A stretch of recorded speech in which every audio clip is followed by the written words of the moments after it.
I embrace boldness. I want to encourage someone today in delivering this prophetic word. God remembers you. He ain't forgot about you. God knows all.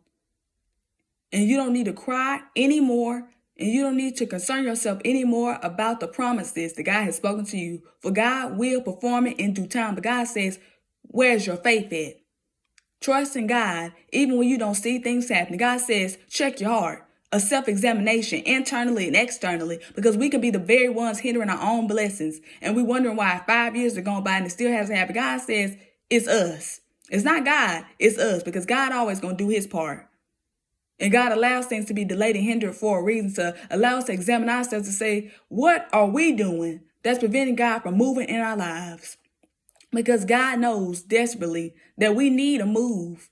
But God is waiting for us to fall in line and be obedient to him, to do of his will and of his good pleasure, doing it his way, because we know when we do it God's way, it's a whole lot easier and we see a whole lot of a difference than trying to do it our way. And so if this is you today, I want to encourage you. God remembers you. The promise still stands. God cannot lie. He cannot fail. But whatever God has spoken to you, it will come to pass in his time. But God says, examine yourself. God said, what are you doing?